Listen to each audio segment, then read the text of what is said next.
Assalamualaikum warahmatullahi wabarakatuh. Shalom, Om Swastiastu, Namo Buddhaya, dan salam kebajikan. Selamat siang Bapak Ibu peserta rapat. Sebelumnya, perkenalkan, saya Asalia selaku perwakilan Sekretariat Jenderal Kementerian Perumahan dan Kawasan Permukiman. Izin memoderatori rapat kita pada siang hari ini. Pada kesempatan kali ini, kita akan melaksanakan rapat pembahasan strategi terpadu penyediaan rumah layak dan terjangkau bagi Pondasi Ketahanan Nasional. Bapak Ibu sekalian, saat ini kita dihadapkan pada tantangan angka backlog kepemilikan rumah yang masih sangat tinggi dan masih banyak masyarakat yang tinggal di hunian yang tidak layak. Kesenjangan antara kebutuhan dan ketersediaan rumah ini merupakan isu yang sangat strategis dan mendesak untuk kita carikan solusi bersama. Dampak dari masalah ini sudah meluas hingga mengancam ketahanan sosial dan ekonomi negara kita. Oleh karena itu, tujuan utama dari rapat kali ini adalah merumuskan sebuah strategi yang terpadu dan kolaboratif guna mempercepat penyediaan perumahan yang layak dan terjangkau bagi seluruh masyarakat Indonesia. Melalui diskusi ini diharapkan akan lahir solusi yang dapat kita implementasikan bersama demi memperkokoh fondasi ketahanan nasional.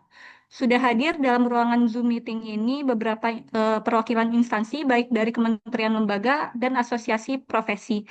Eh, Kami Kementerian PKP selaku pemandu rapat mengucapkan selamat datang dan terima kasih kepada yang pertama ada Ikatan Arsitek Indonesia Pusat yang menjadi penasehat rancangan rumah subsidi layak huni dan berkelanjutan yang diwakili oleh Ibu Asifa.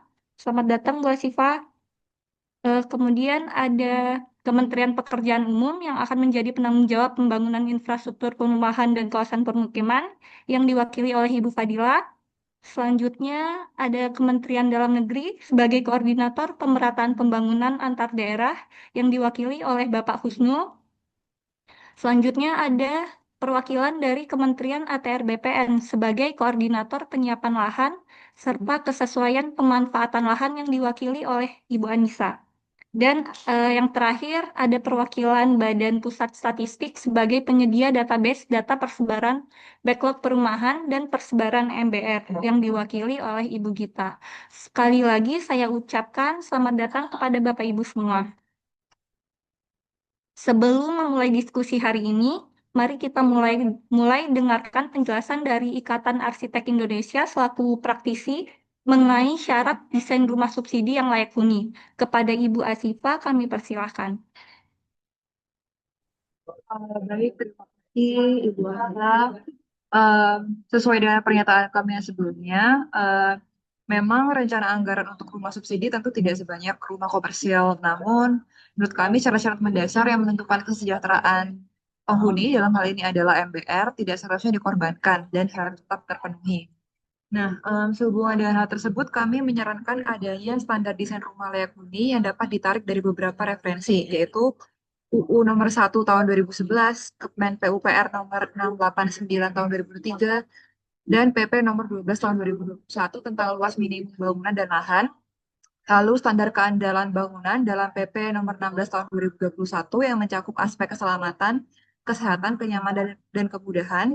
Kemudian ada juga SNI yang berhubungan dengan perancangan ventilasi dan pencahayaan alami. Dan yang terakhir referensi standar arsitektural seperti yang termuat dalam buku Newford Architects Data.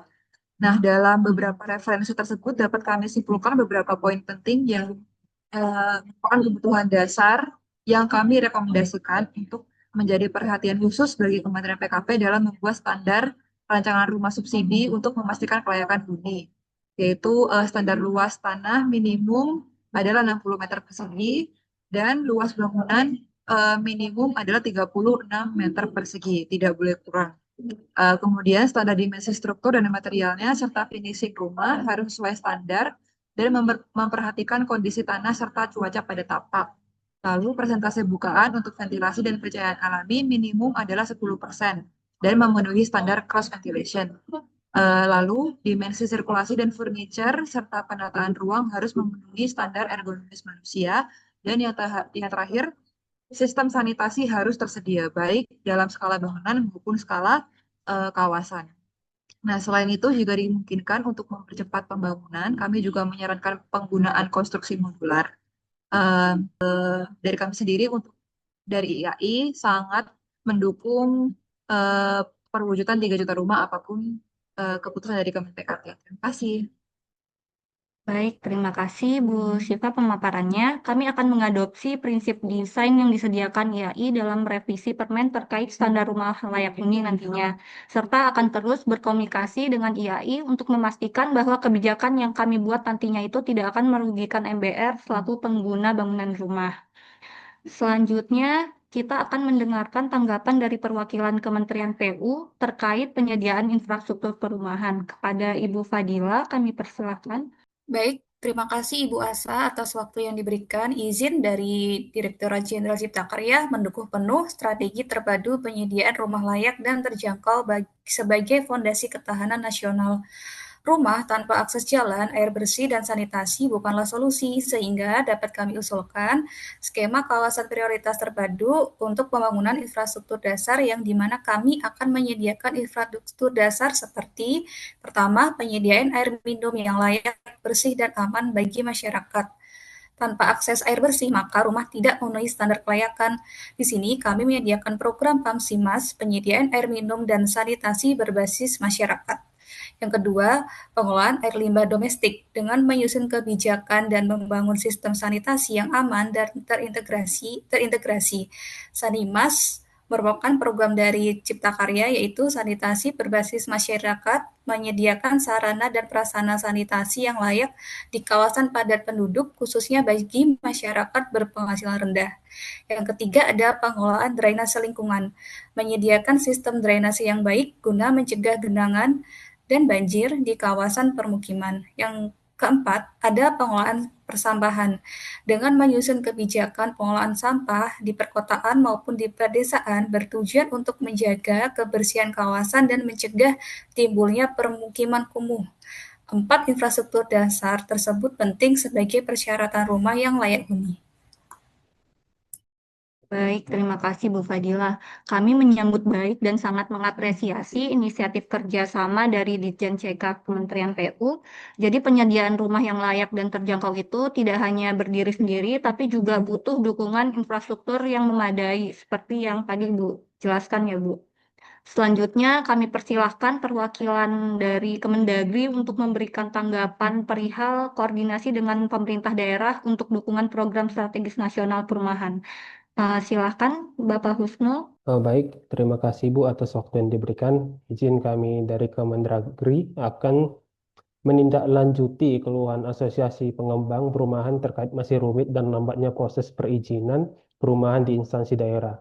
Kami menyarankan untuk dibuat peraturan SKB 3 Menteri yang bertujuan untuk mengatur regulasi dan prosedur yang berkaitan dengan pembiayaan, perizinan, dan pembebasan biaya bisa dipermudah atau dibebaskan untuk pembangunan rumah murah bisa berjalan lebih cepat. Beberapa poin yang dapat dimuat dalam SKB. Yang pertama yaitu pembebasan biaya perolehan hak atas tanah dan bangunan atau BPHTB untuk masyarakat berpenghasilan rendah, pembebasan retribusi persetujuan bangunan gedung PBG untuk rumah yang dibangun oleh MBR, percepatan proses perizinan PBG dari semula 28 hari menjadi paling lambat 10 hari kerja untuk MBR, pengaturan bahwa pemerintah daerah, provinsi, kabupaten, kota segera membuat peraturan kepala daerah atau perkada agar kebijakan pembebasan dan percepatan ini bisa diterapkan secara lokal. Saya harap beberapa gagasan dari kami, Kemendagri, yang bisa membantu tercapainya program 3 juta rumah ini dapat terlaksana dengan cepat dan tepat. Kami Kemendagri siap mendukung penuh berjalannya program tersebut. Terima kasih. Baik, terima kasih masukan dan dukungannya dari Kemendagri ya Pak Husnul. Selanjutnya kita bergeser ke Kementerian ATR BPN untuk menyampaikan progres terkait penyiapan lahan dan legalisasi lahan. Silakan kepada Ibu Anissa dipersilahkan. Baik, terima kasih Bapak Ibu sekalian. Kami dari ATR BPN melihat ada beberapa tantangan besar ya. Yang pertama itu keterbatasan lahan di perkotaan. Padahal di situ tuh justru butuh kebutuhan perumahan yang paling tinggi. Kemudian yang kedua tuh masih banyaknya lahan yang tidak produktif, yang sebenarnya bisa dimanfaatkan. Dan yang ketiga kepastian hukum. Nah ini yang sering jadi masalah karena status tanah yang belum jelas akhirnya menghambat pembangunan. Untuk itu, ada beberapa langkah yang sedang kami dorong. Yang pertama itu pemanfaatan lahan negara yang memang bisa dialokasikan khusus untuk perumahan rakyat. Jadi, rakyat yang berpenghasilan rendah itu tetap bisa memiliki kesempatan untuk tinggal di lokasi yang strategis. Kedua itu redistribusi lahan yang tidak produktif. Tanah yang selama ini dibiarkan kosong, biar bisa kita arahkan untuk program perumahan. Tentu dengan mekanisme yang adil dan tetap sesuai aturan ya. Ketiga, percepatan sertifikasi tanah. Ini yang paling penting karena agar masyarakat tuh merasa tenang dengan kepastian hukum dan pengembang juga tidak ragu untuk berinvestasi. Kami percaya penyiapan lahan ini bukan cuma soal administrasi, tapi bagian dari strategi besar membangun ketahanan nasional. Karena lahan tertata rapi, perumahan rakyat tuh bisa jadi lebih merata, serta konflik sosial bisa berkurang, dan kualitas hidup masyarakat jadi meningkat. Karena itu, kami dari ATR BPN sangat terbuka untuk kerjasama lintas kementerian. Dengan sinergi yang kuat, saya yakin target rumah yang layak dan berkelanjutan bisa dilakukan lebih cepat terwujud. Sekian, Mbak, dari aku. Baik, terima kasih Bu Nisa. Kami akan sinkronkan rencana pembangunan ini dengan rencana tata ruang daerah agar tidak terjadi konflik pemanfaatan lahan saat pembangunan nantinya ya. Kemudian masukan terakhir kita dengarkan dari Badan Pusat Statistik terkait progres penyediaan database MBR. Mohon penjelasannya dari Ibu Gita, dipersilakan. Baik, terima kasih Ibu Asa. Untuk sekarang ini, progres dari BPS sedang membangun dashboard data sektoral yang mengintegrasikan data perumahan dengan data kependudukan, serta lahan yang diolah oleh ATR BPN dan pembangunan infrastruktur. Harapannya seluruh stakeholder ini bisa mengakses secara real-time datanya untuk pengambilan kebijakan yang cepat dan tepat. Data ini kami anggap sangat penting karena sebagai pijakan kebijakan. Karena itu, data yang akurat menjadi kunci untuk perencanaan pembangunan perumahan yang tepat sasaran. BPS akan menerapkan proses verifikasi yang ketat. Kami juga melakukan validasi, verifikasi, dan cross-check ulang. Kami ingin memastikan setiap data yang dipublikasikan memiliki standar yang tinggi dan dapat dipertanggungjawabkan. Komitmen ini tidak hanya berlaku untuk data perumahan saja, tetapi untuk data-data yang lain untuk menjadi acuan kebijakan pemerintah. Terima kasih, Mbak. Terima kasih Bu, database MBR ini sangat penting dan strategis ya Bu. Dengan data BPS kita bisa pastikan subsidi dan program rumah terjangkau ini bisa tepat sasaran juga ke depannya. Sekian Bapak Ibu sekalian, terima kasih atas seluruh masukan yang sangat konstruktif yang diberikan pada rapat kali ini. Poin-poin masukan yang dihasilkan akan menjadi dasar kami untuk mengambil langkah selanjutnya. Mari kita kawal bersama ikhtiar demi memperkuat ketahanan nasional ini. Dengan demikian, saya secara resmi menutup rapat ini. Terima kasih. Assalamualaikum warahmatullahi wabarakatuh.